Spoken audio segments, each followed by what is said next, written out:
أعوذ بالله من الشيطان الرجيم. بسم الله الرحمن الرحيم. طاسين تلك آيات القرآن وكتاب مبين هدى وبشرى للمؤمنين الذين يقيمون الصلاة ويؤتون الزكاة وهم بالآخرة هم يوقنون إن الذين لا يؤمنون بالآخرة زينا لهم أعمالهم فهم يعمهون أولئك الذين لهم سوء العذاب وهم في الآخرة هم الأخسرون وإنك لتلقى القرآن من لدن حكيم عليم إذ قال موسى لأهله إني آنست نارا سآتيكم منها بخبر أو آتيكم بشهاب قبس لعلكم تصطلون فلما جاءها نودي أن بورك من في النار ومن حولها وسبحان الله رب العالمين يا موسى إنه أنا الله العزيز الحكيم وألق عصاك فلما رآها تهتز كأنها جان ولا مدبرا ولم يعقب يا موسى لا تخف إني لا يخاف لدي المرسلون إلا من ظلم ثم بدل حسنا بعد سوء فإني غفور رحيم وأدخل يدك في جيبك تخرج بيضاء من غير سوء في 9 آيات إلى فرعون وقومه إنهم كانوا قوما فاسقين. الحمد لله وكفى وسلام على عباده الذين اصطفى.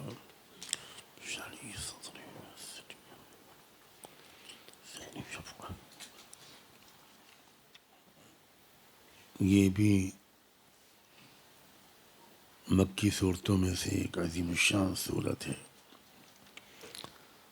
اس کا نام اس چونٹی کے نام پر رکھا گیا ہے جس کا واقعہ اس صورت میں مذکور ہے اور جس سے یہ ثابت ہوتا ہے، معلوم ہوتا ہے کہ انبیاء علیہ السلام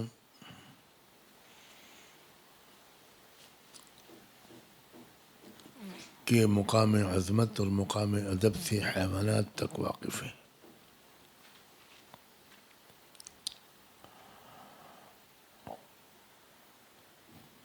اور وہ یہ بات بھی جانتے ہیں کہ انبیاء علیہ السلام سے عمدن کوئی ظالمانہ فعل سرزد نہیں ہوتا.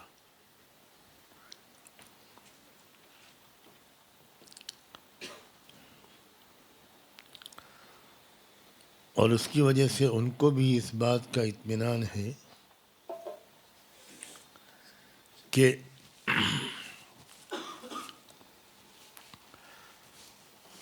انبیاء علیہ السلام پر اعتماد کیا جانا چاہیے.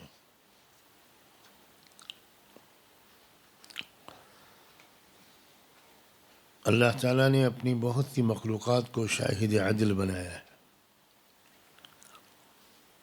شمس، قمر، آسمان، زمین، نجوم، حیوانات، پہاڑ، سمندر، ہوائیں،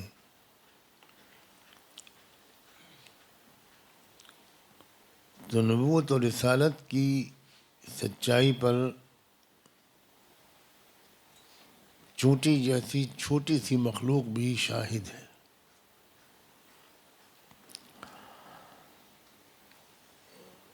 اس مضمون کی اہمیت کی طرف اشارہ کرنے کے لیے غالباً سورت کا نام ہی سورہ نمل رکھ دیا گیا۔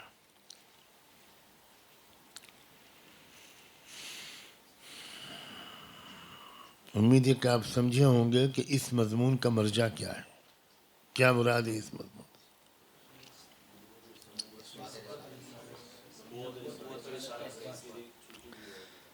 ہاں، یعنی اللہ کی چھوٹی سے چھوٹی مخلوق بھی نبوت و رسالت کی شاہد عدل ہے۔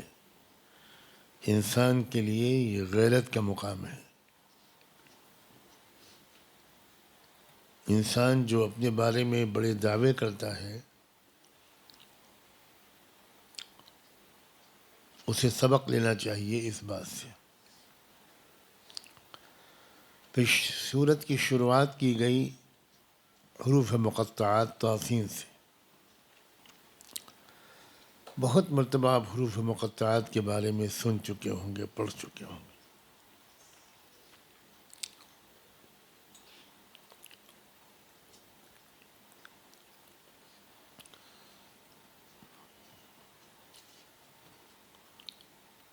انسان کے علم کی محدودیت اور اس کے قصور کا ایک ثبوت حروف مقطعات بھی ہیں۔ اللہ تعالیٰ نے اعجاز کے طور پر ان حروف کو استعمال کیا ہے۔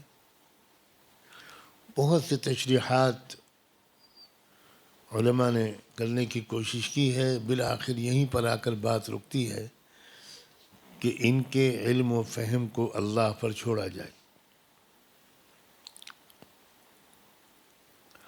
ان میں کچھ اسرار ہیں، ضرور اس اسرار ہیں، لیکن ان اسرار کی کھود کرید کرنا سلف کا طریقہ نہیں ہے۔ کوئی تو وجہ ہے جس کی وجہ سے سلف نے احتیاط کی ہے۔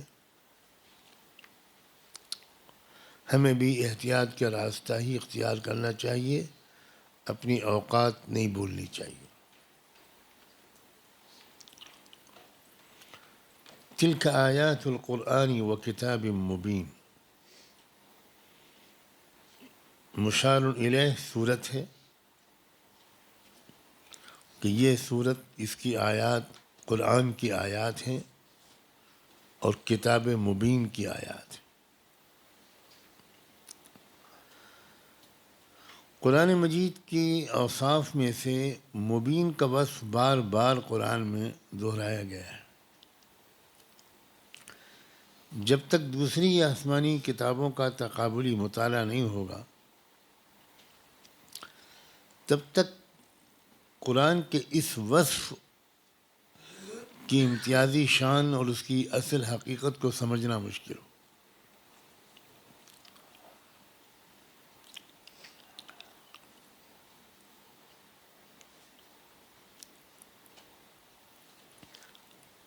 قوموں کے مزاج میں ایک انقلابی تغیر پیدا کیا قرآن کے اسلوب نے۔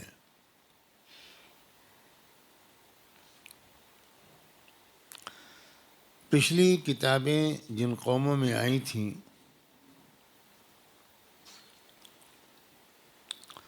ان قوموں کا مزاج یہ تھا کہ بات بہت غامض انداز میں کہی جائے، بہت گھما پھرا کر کہی جائے، تمثیلی انداز سے کہی جائے۔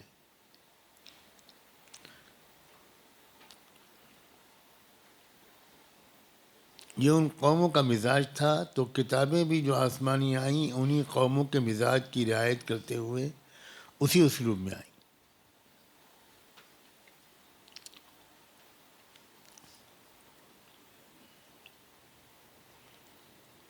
قرآن مجید چونکہ رہتی دنیا تک کے تمام انسانوں کے لیے تھا، تو اللہ نے قرآن کے اسلوب کو بالکل بدل دیا اور بہت واضح عربی مبین میں، بہت واضح اسلوب میں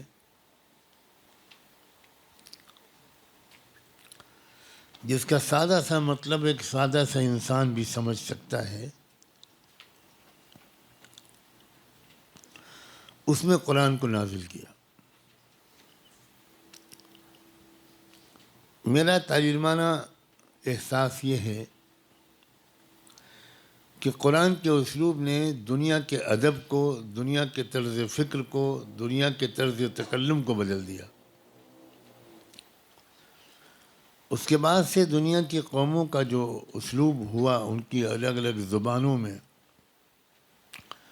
وہ اسٹریٹ اوے سیدھے سادھے اسلوب میں بات کہنا یہ قوموں کو پسند آنے لگا۔ بہت ہی گھما پھرا کر غامض ترین قسم کے انداز سے کوئی بات کہنا یہ آؤٹ آف فیشن ہو گیا۔ یہ تبدیلی لایا ہے قرآن، کروڑوں گوشوں میں تبدیلی لایا ہے، تو اس میں یہ گوشہ بھی شامل ہے کہ قوموں کا اسلوب کلام، طرز فکر، طرز ادا،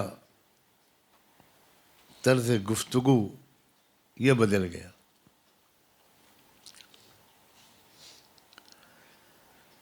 اگر آپ ویدوں کو پڑھیں جن کے بہت سے حصوں کے بارے میں یہ گمان یقیناً کیا جا سکتا ہے کہ وہ اس زمانے کا کلام الہی تھا،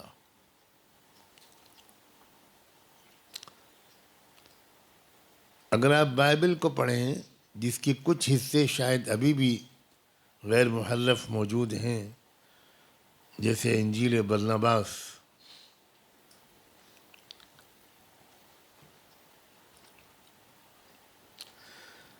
تو اس کی زبان کو سمجھنا ہر کس و ناکس کے بس کی بات نہیں۔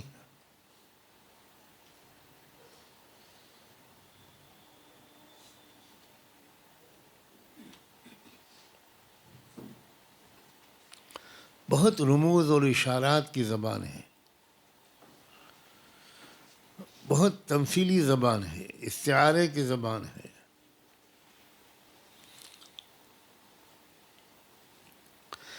اس کے بالکل برعکس اللہ کا آخری کلام، آخری کتاب قرآن مجید کتاب مبین ہے۔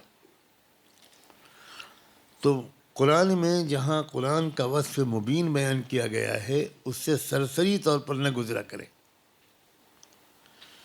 یہ امتیازی وصف ہے اور اس کے اثرات بہت دور رس پڑے ہیں، بہت دور تک اس کے اثرات پڑے ہیں۔ چونکہ میں تفصیل میں نہیں جانا چاہتا، پہلے میں بہت تفصیل کیا کرتا تھا، اس لیے اشاروں سے کام چلانا چاہتا ہوں۔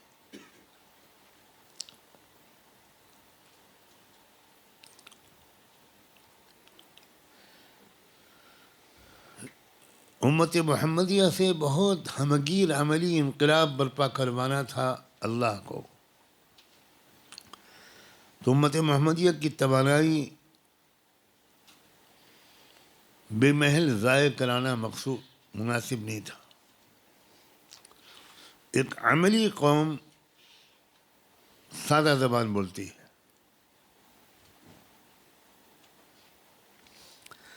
غیر عملی قوم بہت پیچیدہ زبان بولتی ہے۔ امت مسلمہ کا کام بہت بڑا تھا، لیظہرہ علی الدین کلہ، اس لیے اس کی جو کتاب ہدایت تھی اس کا اسلوب بہت سیدھا سادہ ہے۔ کتاب مبین ہدی و بشری للمؤمنین، اور دو خصوصیات ہیں اس کتاب کی اہل ایمان کے لیے۔ ان کے لیے اس میں رہنمائی بھی ہے. جیسے میں نے ابھی کہا ایک رہنما قوم تیار کرنی تھی. اور بشرا قرآن کا جو انداز ہے وہ حوصلہ افزائی کا ہے، مثبت ہے، تبشیر کا ہے، اہل ایمان کے حوصلہ بڑھانا.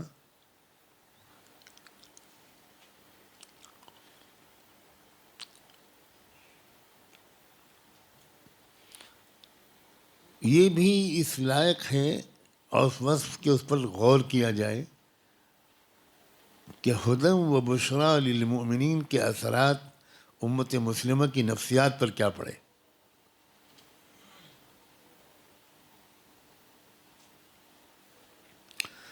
اور اس سے یہ بھی سبق سیکھا جا سکتا ہے کہ قوموں کی قیادت میں ہدی و بشریٰ کا انداز رہبروں کو اختیار کرنا چاہیے.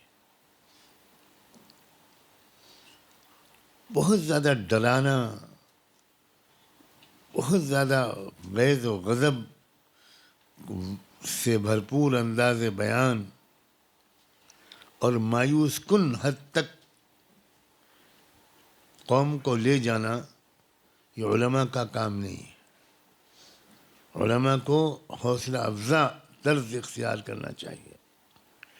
ہدی و بشریٰ للمؤمنین الذین یقیمون الصلاة ویؤتون الزکاة وهم بالآخرة هم یوقنون. تین اوصاف ذکر کیے گئے ہیں للمؤمنین کے.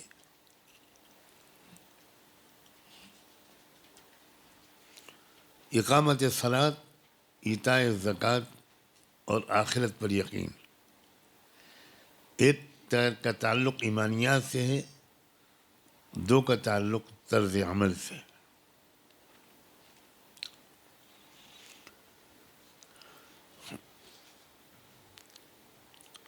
ساری شریعت کے دو حصے ہیں،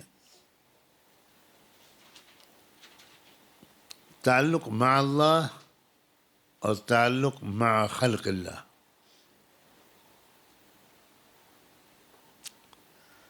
اللہ سے تعلق کا عنوان ہے اقامت صلاۃ. اقامت صلاۃ ایک عمل بھی ہے اور ایک عنوان بھی ہے اللہ سے تعلق کا، جس میں ساری عبادات اور تعلق مع اللہ والے سارے اعمال اس کے اندر شامل سمجھے جا سکتے ہیں. ذکر ہے، تلاوت ہے، تسبیح ہے، استغفار ہے، توبہ ہے، حج ہے، عمرہ ہے، صوم ہے. یہ سب گویا اس اگر آپ اقامت صلاۃ کو ایک عنوان قرار دیں، ایک عمل کے ساتھ ساتھ بندے کا رب سے تعلق، عبد کا معبود سے تعلق، یہ ہے اقامت صلاۃ. اور چونکہ اس میں مرکزی چیز جو ہے وہ نماز ہے، جو بار بار دہرائی جاتی ہے، تو اگر نماز اچھی ہوگی تو بندے کا رب سے تعلق اچھا ہوگا.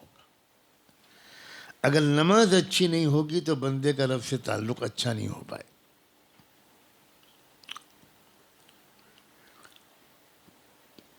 پھر بندوں کا بندوں سے تعلق، بندیوں کا بندیوں سے تعلق، مخلوقات سے تعلق،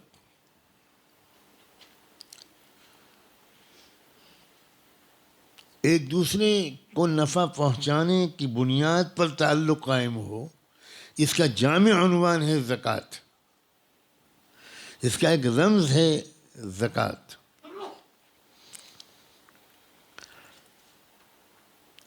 اب جو اہتمام سے زکوٰۃ ادا کرے گا اس کا تعلق رشتہ داروں سے، پڑوسیوں سے، مخلوقات سے، اللہ کے عباد سے اچھا ہوگا. اس میں خود غرضی نہیں باقی رہے گی، بخل باقی نہیں رہے گا،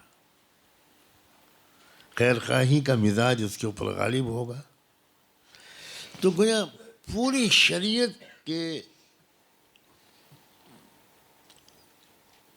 کو جامع ہیں یہ دو رکن، اقامت صلاۃ اور ایتاء زکوٰۃ. یہ صرف ایک عمل بھی ہیں اور دراصل پوری مقاصد شریعت میں سے دونوں بنیادی مقصدوں کا عنوان بھی ہے، تصحیح تعلق مع اللہ اور تصحیح تعلق مع خلق اللہ.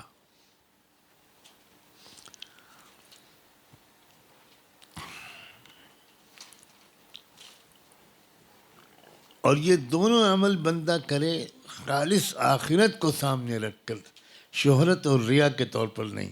وَبِالْآخِرَةِ هُمْ يُوقِنُونَ. تو یہ عمل قلب ہو گیا. ایک عمل بدن ہے، ایک مالی عبادت ہے، ایک بدنی عبادت ہے، ایک قلبی عبادت ہے.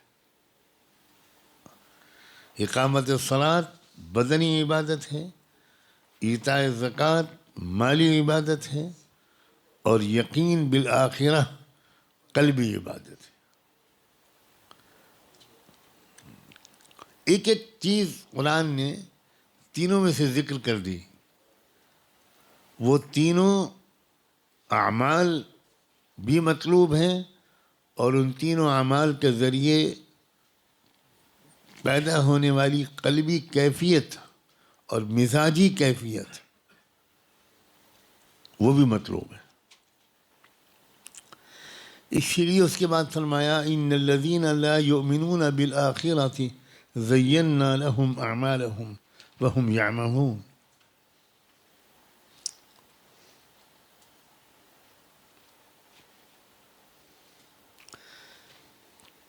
کون سا رویہ، کون سا طرز عمل اور کون سا عمل اچھا ہے اور کون سا برا، اس بارے میں صحیح فیصلے تک پہنچنے کا ایک ہی راستہ ہے، ایمان بالآخرہ. بہت اہم بات ہے. آخرت پر جس کو یقین ہوگا اور جس پر آخرت کی فکر ہوگی، اس کی رائے ہر عمل اور ہر طرز عمل کے بارے میں بالکل صحیح ہوگی. وہ کسی غلط عمل کو پسند نہیں کرے گا، اس کا ذوق پاکیزہ ہو جائے گا، اس کا انتخاب درست ہو جائے گا، اس کا فیصلہ درست ہو جائے گا. ایک تاثیر ہے ایمان بالآخرہ میں. اسی لیے اللہ نے فرمایا کہ جہاں ایمان بالآخرہ جن کے دل میں نہیں ہے، وہ طرح طرح کے غلط اعمال کو بھی مزین کر کے دیکھنے لگیں گے. بہت ان کو اچھے لگیں گے، ان کی پسند بگڑ جائے گی، ان کا انتخاب بگڑ جائے گا، ان کا ذوق خراب ہو جائے گا. سمجھ رہے ہیں نا آپ لوگ بات؟ معلوم یہ ہوا کہ ایک ایک عمل کی حقیقت کو جاننا سے زیادہ آسان راستہ یہ ہے کہ اپنے دل کو آخرت کی فکر سے معمور کر لیا جائے. تو مزاج وہ فیصلہ ہی درست ہو جائے گا، ذوق درست ہو جائے گا. پھر آپ اسی چیز کو پسند کریں گے جو قابل پسند ہوگی. پھر ہم اس چیز کو ناپسند کریں گے جو پسند کے لائق نہیں ہوگی. چاہے دنیا اس کے بارے میں کچھ بھی کہے، ہمیں وہ اچھی نہیں لگے گی. زینا لهم اعمالهم فهم یعمہون. اللہ بچائے، استغفر اللہ. اولئک الذین لهم سوء العذاب وهم فی الآخرۃ هم الاخسرون. ایسے لوگوں کو بہت بری سزائیں ملیں گی اور آخرت میں بڑے خسارے میں رہیں گے، بڑے خسارے میں رہیں گے. اس دور میں آخرت کا تذکرہ کم ہوتا جا رہا ہے. یہاں تک کہ اسلام کی ترجمانی کرنے والے ہم اور آپ جیسے لوگ، وہ بھی شریعت کے دنیاوی فوائد کو زیادہ بیان کرتے ہیں.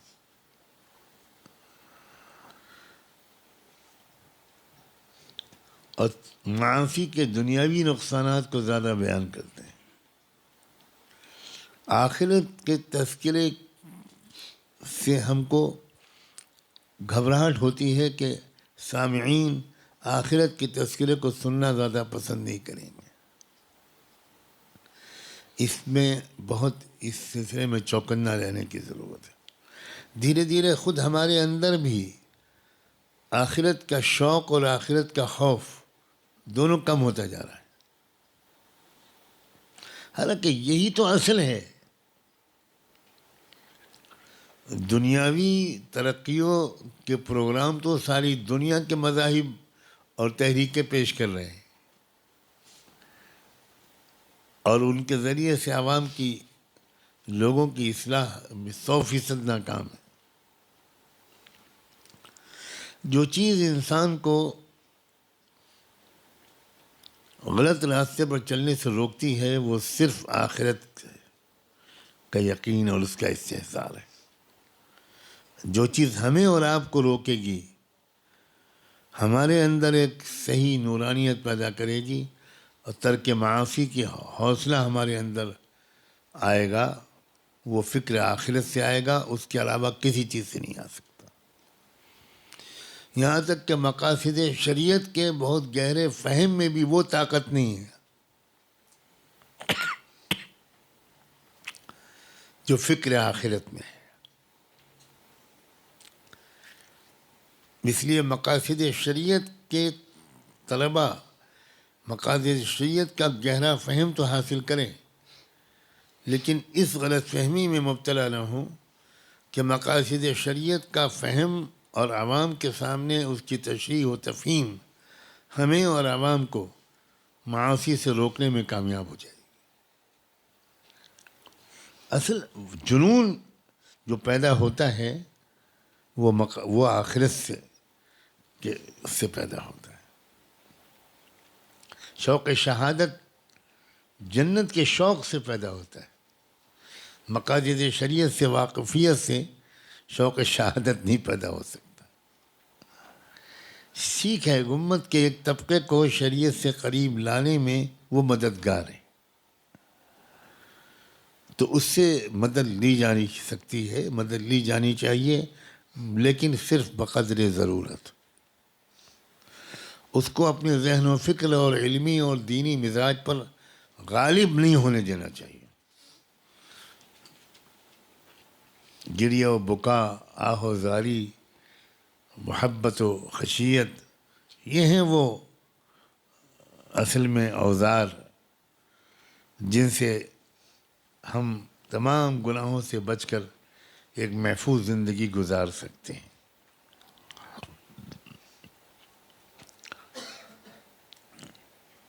اولئک الذین لهم سوء العذاب وهم فی الآخرة هم الاخسرون وإنک لتلقى القرآن من لدن حکیم علیم۔ اللہ اکبر۔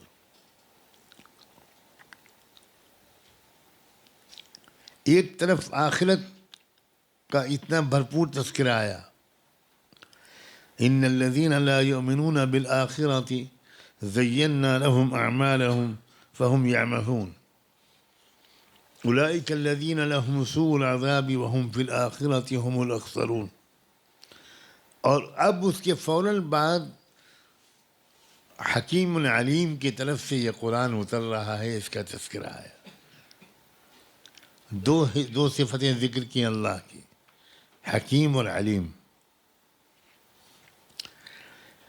یہ قرآن جو تم کو دیا جا رہا ہے، یہ جس ذات کی طرف سے دیا جا رہا ہے، اس کی دو مرکزی صفات ہیں، ایک حکمت حکیم اور ایک علیم۔ اس کا مطلب یہ ہوا کہ قرآن مجید کی ہر خبر اور ہر انشاء، ہر امر، ہر نہی، ہر ایجاب، ہر تحریم، ہر حکم میں حکمتیں ہیں اور دانائیاں ہیں۔ اب یہ دیکھیے توازن، آخرت کے استحصال کے ساتھ ساتھ حکمت شریعت قرآن کی حکیمانہ پہلو کی طرف بھی توجہ دلا دی۔ یہی جامعیت ہے، اس کے پیدا کرنے کی ہمیں ضرورت ہے۔ دانشورانہ اسلام کی حکمتوں کی تشریح موجود ہو، قلب میں آخرت کی فکر نہ ہو، یہ بھی کافی نہیں. اور قلب میں آخرت کی فکر ہو لیکن اسلام کی جو حکمتیں اور مصالح و مقاصد ہیں ان کا پورا ادراک نہ ہو، تو ہو سکتا ہے کہ ہم اپنے فرائض کی ادائیگی میں پوری طرح کامیاب نہ ہو پائیں.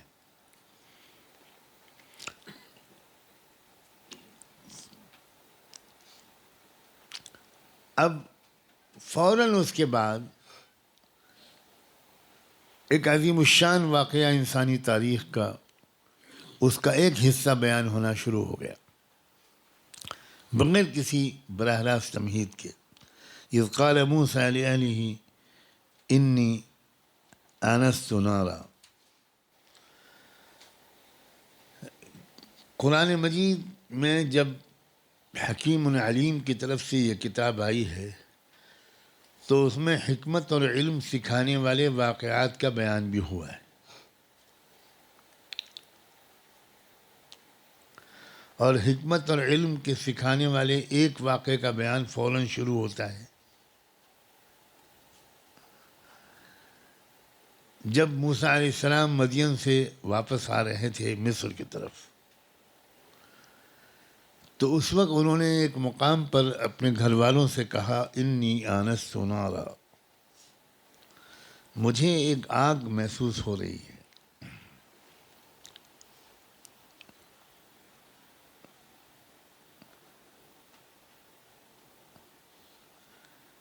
انی صیغہ واحد سے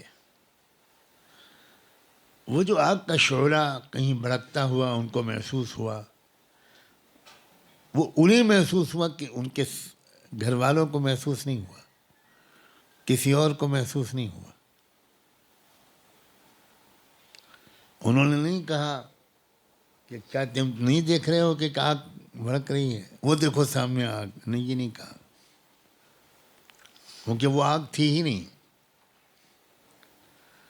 وہ نورانی تجلی تھی جو موسیٰ علیہ السلام کو نظر آئی، لیکن نظر آئی اس شکل میں کہ جیسے وہ آگ ہو. انی آنست نارا سآتیکم منہا بخبر. کیونکہ روایات کے مطابق راستہ بھٹک گئے تھے موسیٰ علیہ السلام. تو گھر والوں سے انہوں نے یہ کہا کہ میں وہاں جا کر راستہ صحیح دریافت کر کے اس روشنی میں آتا ہوں، میں تم یہیں رکو. او آتیکم بشہاب قبس، یا میں اس آگ سے کچھ انگارے، کچھ شعلے لکڑی وغیرہ میں لپیٹ کر لے کر آؤں گا تمہارے پاس. یہ ہے شوہر اور بیوی کا رشتہ، یہ ہے وہ محبت، یہ ہے وہ راحت پہنچانے کا ایک شوہر کا کردار. یہ نہیں کہا کہ جاؤ تم جا کے لے کے آؤ. اتنا عظیم الشان پیغمبر ہے، بننے والا ہے پیغمبر، ایسی عظیم تاریخ رکھنے والا فرد ہے، مظلوم کی مدد کرنے والا یہ بہادر شخص، یہ اپنی شریک حیات کو آرام پہنچانا چاہ رہا ہے. ایک ایک نقطے پر ٹھہرنے کی ضرورت ہے کہ کیا رویہ موسیٰ علیہ السلام کا تھا اور ہمارا کیا رویہ ہونا چاہیے. رفقا بالقواریر. شاید سخت سردی کا موسم تھا اور اندھیری رات بھی تھی. ان کو فکر تھی کہ میری اہلیہ کو بہت سردی لگ رہی ہے اور ہم اندھیرے میں بھٹک رہے ہیں، تو میں کم سے کم کچھ گرمی پہنچانے کا انتظام کروں.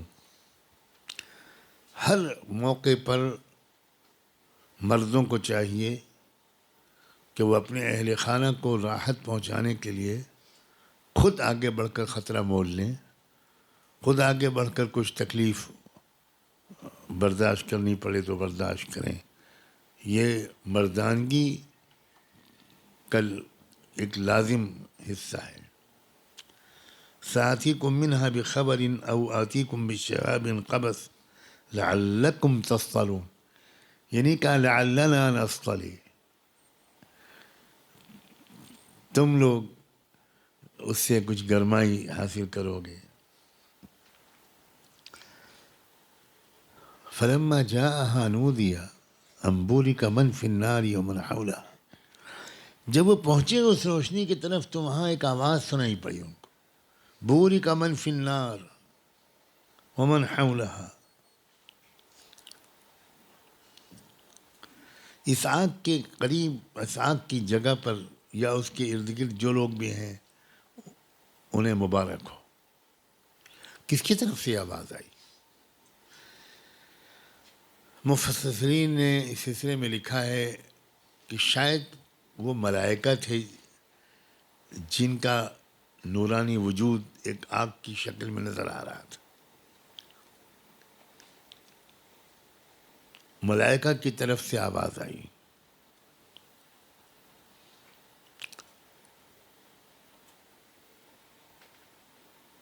اس جگہ، وہ پوری جگہ مبارک ہو، اس کے آس پاس جو ہے وہ بھی مبارک ہو. یعنی موسیٰ علیہ السلام کی شخصیت، ان پر بھی برکتیں نازل ہوں، وہ بھی وہیں تھے. ومن حولها،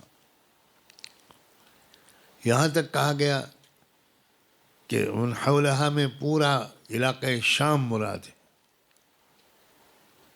کیونکہ وہ اسی راستے میں جگہ واقع تھی.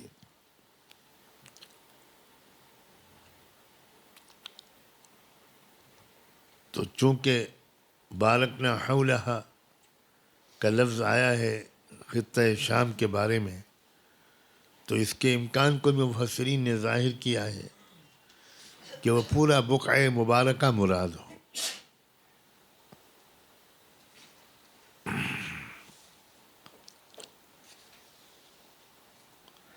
اللہ تعالیٰ کی ہم کلامی موسیٰ علیہ السلام سے جس جگہ پر ہوئی، جہاں ان کو نبوت ملی، جہاں ان کو معجزات ملے، وہ جگہ یقیناً بابرکت ہے. وَرُبَّ خَيْرٍ يَتَجَدَّدُ فِي بَعْضِ الْبِقَاعِ فَيَنْشُرُ اللَّهُ بَرَكَةَ ذَلِكَ الْخَيْرِ فِي أَقَاصِيهَا وَيَبُثُّ آثَارَ يُمْنِهِ فِي أَبَاعِدِهَا. ایک واقعہ خیر کا کسی علاقے میں رونما ہو جاتا ہے تو دور دور تک اس کی برکتیں پھیلتی ہیں. فَكَيْفَ بِمِثْلِ ذَلِكَ الْأَمْرِ الْعَظِيمِ الَّذِي جَرَى فِي تِلْكَ الْبُقْعَةِ الْمُبَارَكَةِ.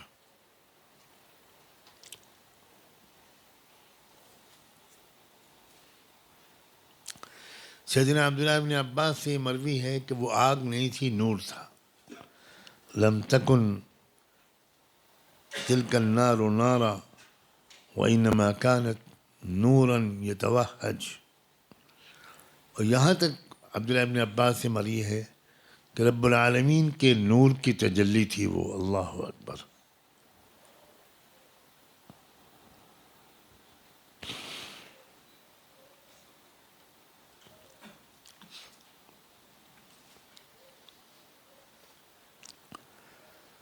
وسبحان اللہ رب العالمین.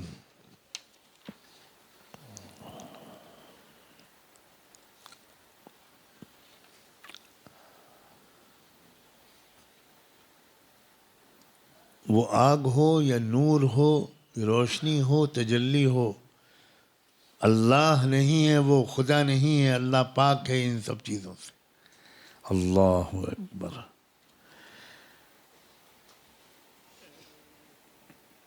اس قسم کی کسی غیبی اور نورانی تجلی کو دیکھ کر ایک عام انسان کا اس کے سامنے سجدے میں گر جانا، یہ بعید از قیاس نہیں ہے. گھبرا جانا، اسی کو پرنام کرنے لگنا، اسی کی پوجا کرنے لگنا. مگر جو تجلی خود اللہ کی ہے وہ بھی اللہ نہیں ہے. جو نور اللہ کا ظاہر ہوا وہ بھی اللہ نہیں ہے, وہ بھی معبود نہیں ہے. اس لیے اس نور کے تذکرے اور تجلی کے تذکرے کے بعد اللہ تعالیٰ نے تنزیہ کے لیے یہ بات کہنا ضروری سمجھا, وہ سبحان اللہ رب العالمین. اور اللہ پاک ہے, وہ نور رہا ہو, تجلی رہی ہو, نار رہا ہو, وہ اللہ نہیں, اللہ کچھ اور ہے. یہ ہے توحید. اللہ اکبر.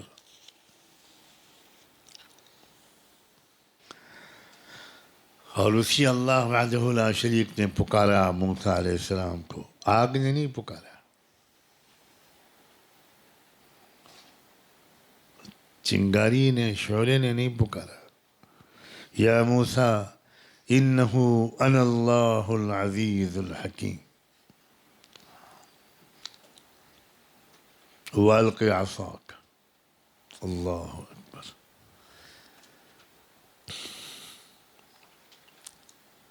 اپنا عصا ڈال دو. کیا کیفیت رہی ہوگی موسیٰ علیہ السلام کے قلب اطہر کی. اف, وہی قلب تھا جو سہ سکا.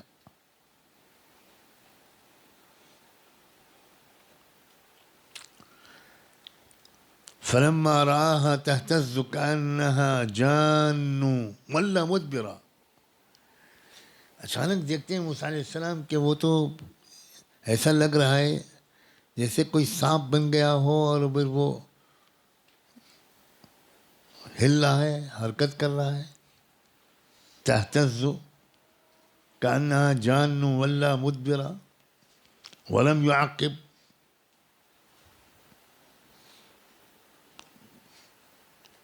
بھاگے موسیٰ علیہ السلام, پیچھے کی طرف ہٹے, پلٹ کر دیکھا بھی نہیں پیچھے. یا موسیٰ لا تخف انی لا یخاف لدی المرسلون.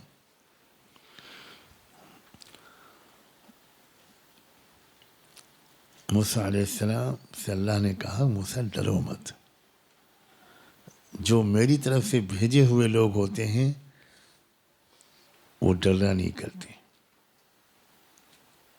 الا من ظلم ثم بدل حسنا بعد سوء فانی غفور رحیم.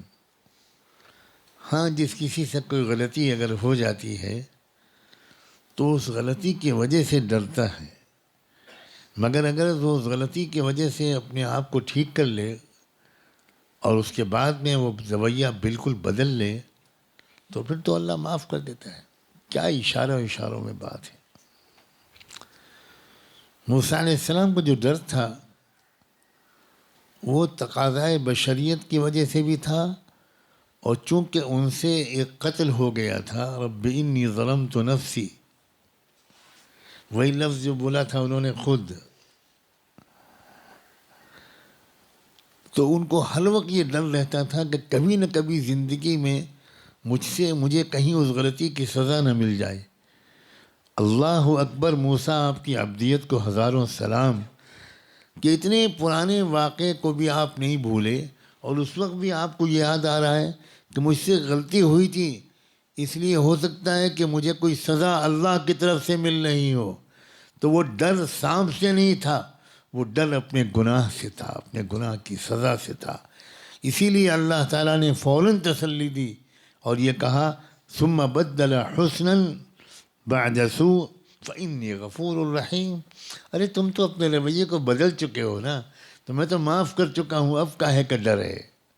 سبحان اللہ, سبحان اللہ, سبحان اللہ. نبوت بھی ہے اور عبدیت بھی ہے. نبوت مل رہی ہے اور عبدیت بڑھ رہی ہے. استکبار نہیں بڑھ رہا ہے, غرور و تکبر اور استغنا نہیں بڑھ رہا ہے, خوف بڑھ رہا ہے.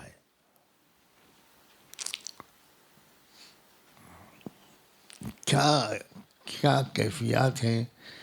اللہ ہمیں کچھ ذرہ عطا کر دے, کچھ ذرہ عطا کر, کچھ ذرہ عطا کر. ہزاروں گناہ کر چکے ہیں مگر خوف کی وہ کیفیت ہمارے اندر نہیں.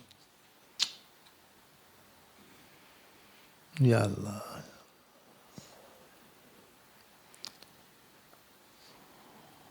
انی لا یخاف لدی المرسلون الا من ظلم. مستثنی منہ کون ہے؟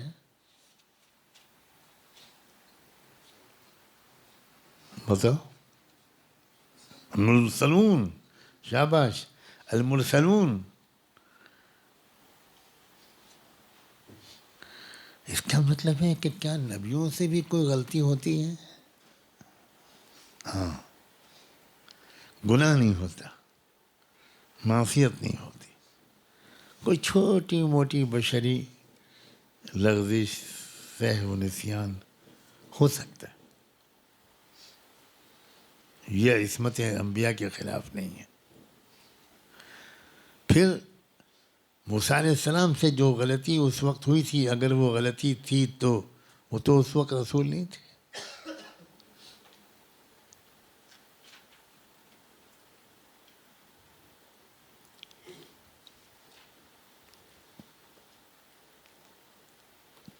کسی سلیم الفطرت انسان سے کوئی غلطی ہو جاتی ہے تو وہ زندگی بھر اس پر نادم ہوتا رہتا ہے، اور اس کی ہر لمحے کی ندامت اس کے درجے کو بڑھا دیتی ہے. نیکیوں سے اس کو وہ ترقی نہیں ملتی جو اس کو اپنی ایک غلطی پر توبہ و استغفار و ندامت سے مل جاتی ہے.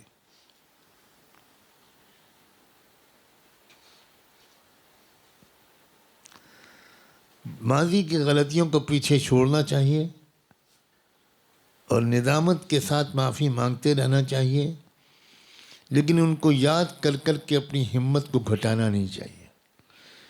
اللہ معاف کر چکا ہوگا یہ یقین کرنا چاہیے. انا عند ظن عبدی بی وادخل یدک فی جیبک تخرج بیضاء من غیر سوء فی 9 آیات الی فرعون.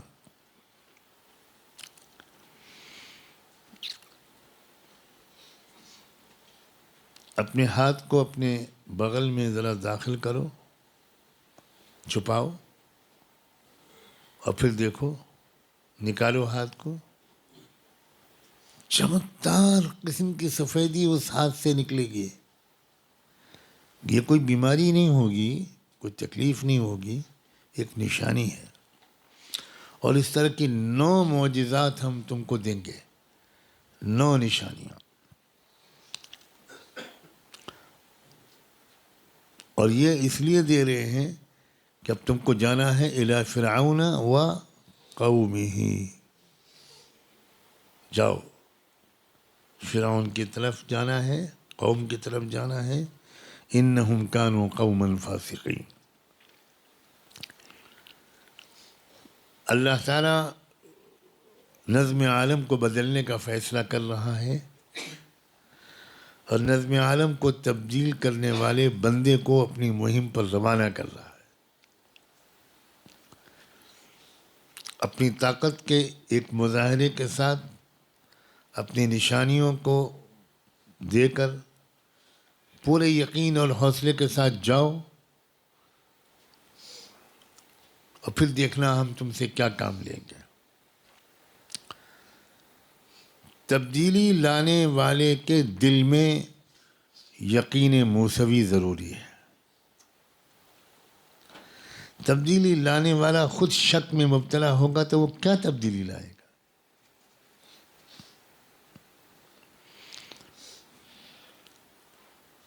اس یقین پر سخت محنت کی ضرورت ہے شک کے موجودہ دور میں.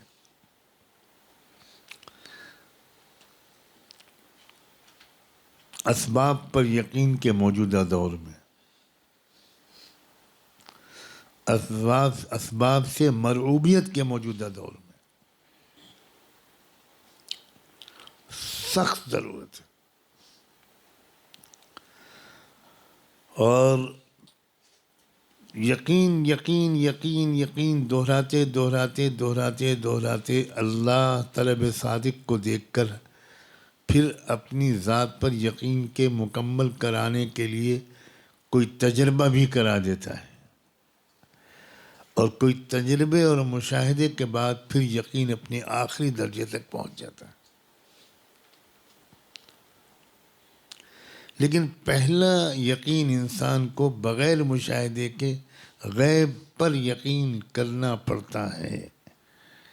لیکن یہ بھی صحیح ہے کہ یریکم آیاتی، وہ بھی دکھا بھی دے گا۔ بہت واقعات ہیں اس کے، بہت واقعات ہیں۔ جتنے طالب یقین امت میں آج تک گزرے ہیں، عوام میں ہوں یا خواص میں، انہیں زندگی کے کسی مرتبے میں آ کر اللہ نے اپنی قدرت کا ایسا انوکھا تجربہ کرایا ہے کہ پھر ان کے دل میں شک کا وسوسہ کبھی نہیں آیا۔ دعا مانگو کہ ہم اپنے غیبی یقین کر کے اللہ تعالیٰ کو اتنا متوجہ کر لیں کہ ایک بار وہ ہلکی سی جھلک بھی ہمیں دکھا دیں۔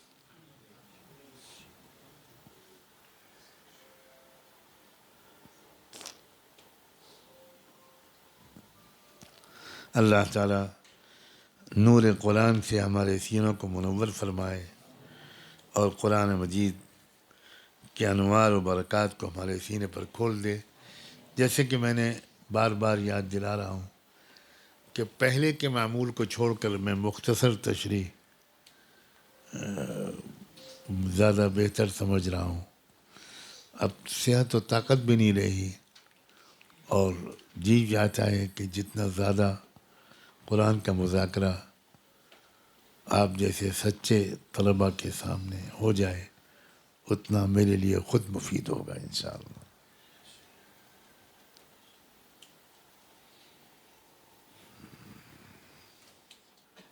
اللہ اکبر۔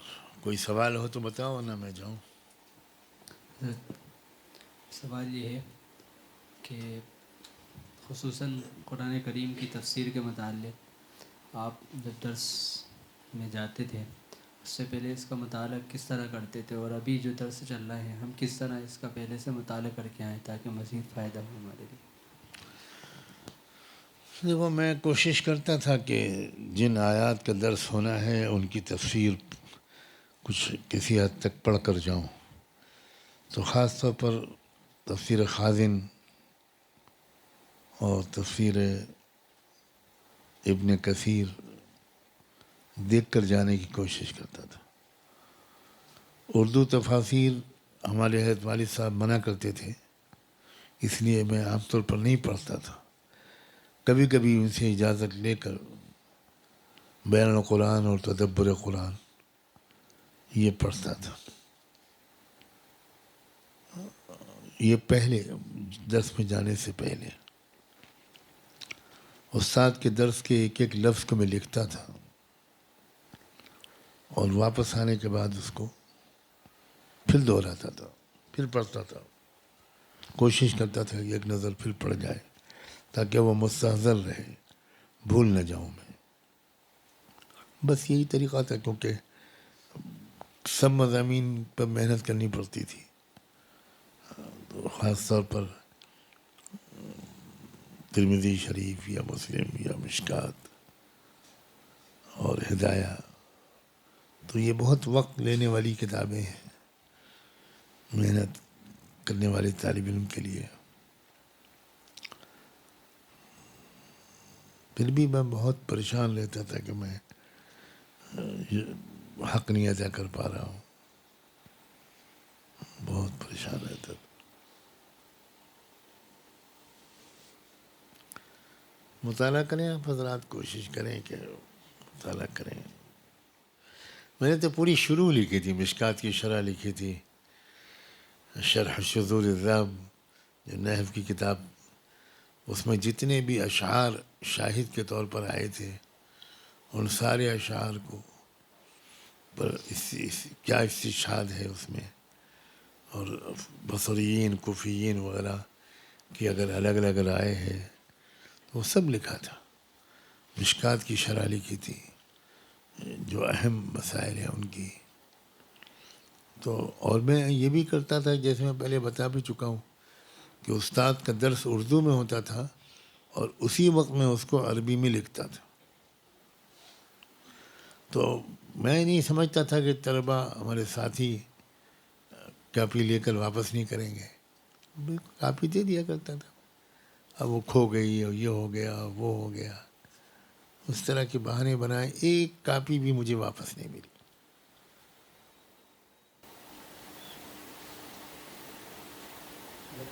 ایک عقیدے سے متعلق ایک سوال جی کہ ہمارا عقیدہ ہے کہ اللہ رب العزت لا مکان لا جسم ہے، اور یعنی کہ اس کا ہمارے علماء حکم جو آسان زبان میں بتاتے کہتے ہیں اللہ تعالیٰ ہر جگہ ہے. تو یہ غیروں کا بھی جو ہے عقیدہ ہوتا ہے کہ اللہ تعالیٰ کن کن میں ہے، بھگوان کن کن میں ہے. تو ان کے عقیدے میں ہمارا عقیدے میں بنیادی طور پر کیا ہوتا ہم کبھی یہ نہیں کہتے کہ اللہ ہر جگہ ہے. ہم کہتے ہیں کہ اللہ کا علم ہر جگہ ہے.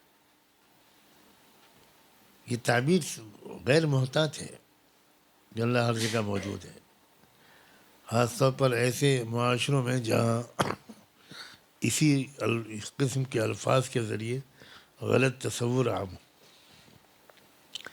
ایسے معاشروں میں سوچ سمجھ کر الفاظ و تعبیرات کا استعمال ہونا چاہیے. اللہ نور السماوات والارض،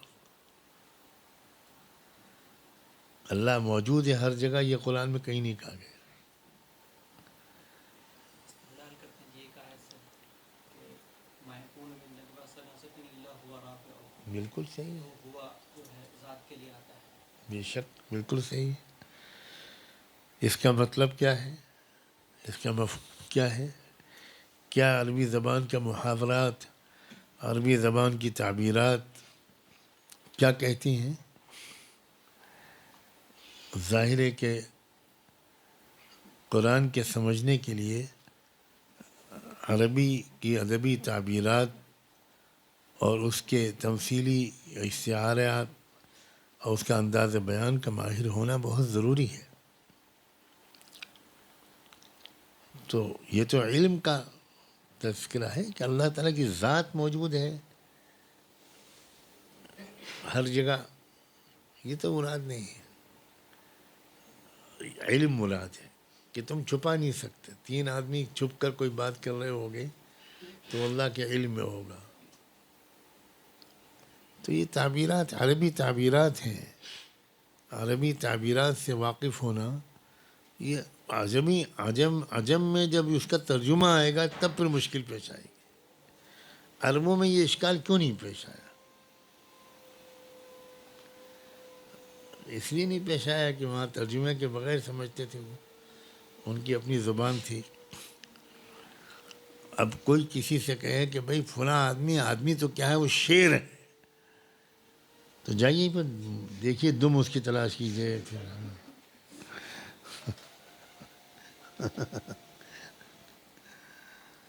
اور کوئی آپ سے ناراض ہو کہ آپ گدھے ہیں بالکل، تو آپ کی بیوی کو خبر ملے گی تو پریشان ہو جائے گی کہ میرا نکاح تو انسان سے ہوا تھا.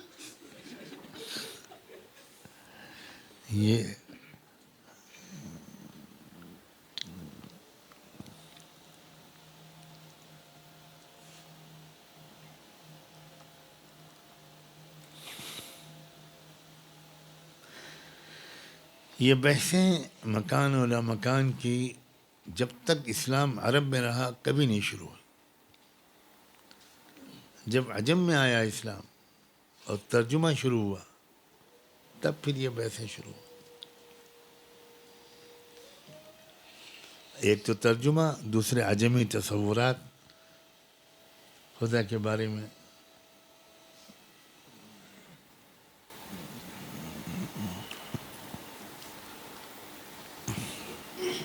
جدید تحقیقات جو ہو رہی ہیں اس کے نتیجے میں جو ہے تفسیر علمی کا رجحان بڑھ رہا ہے. تو تفسیر علمی سمجھتے وقت اور کرتے وقت کن باتوں کا خیال رکھنا؟ اللہ تعالیٰ نے دو کتابیں لکھی ہیں. ایک کتاب ہدایت ہے قرآن مجید جو اپنی صفت امر سے لکھی ہے، اور ایک کتاب کائنات ہے جو اس نے اپنی صفت خلق سے لکھی ہے. الا لہ الخلق والامر. سورج ایک کتاب ہے، چاند ایک کتاب ہے، آسمان ایک کتاب ہے، زمین ایک کتاب ہے، ہوائیں، سمندر، پہاڑ، پھل پھول، ساری مخلوقات، جمادات، نباتات، حیوانات. تو کتاب ہدایت کی کچھ آیتوں کو سمجھنے کے لیے کتاب کائنات کی کچھ آیات اتفاق سے اللہ تعالیٰ نے وہاں اس کا نام بھی آیات رکھا ہے. ان فی ذلک لآیات لقوم یعقلون.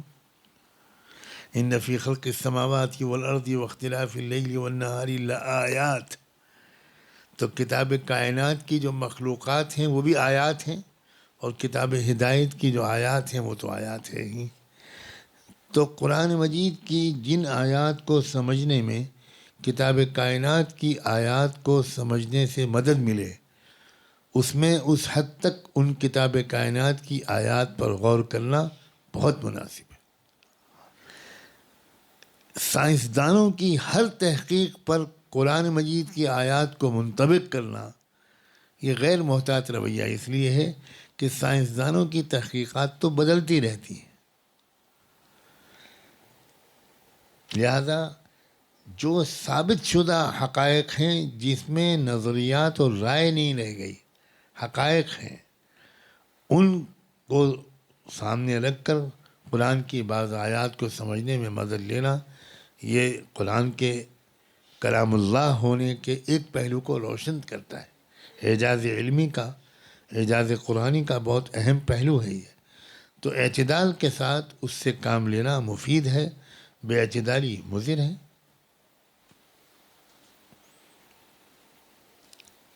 موجودہ زمانے کے اعجاز علمی کے سب سے کامیاب بیان کرنے والے شیخ عبد المجید زندانی رحمۃ اللہ علیہ تھے. ان کی تحقیقات و تصنیفات پر امت کے علماء نے اعتماد کیا ہے، اعتماد کیا جانا چاہیے. باقی دوسرے بہت سے روشن خیال نئے مصنفین ایسے ہیں جن کی نیتوں پر ہمیں کوئی شک نہیں ہے، لیکن جن سے کہیں کہیں بے اعتدالی بھی ہوئی ہے، اور زبردستی کسی سائنسی نظریے کو قرآن مجید پر مسلط کیا، بعد میں وہ نظریہ بدل گیا تو پھر پریشانی ہوئی. چلے میں بسم اللہ سبحان اللہ.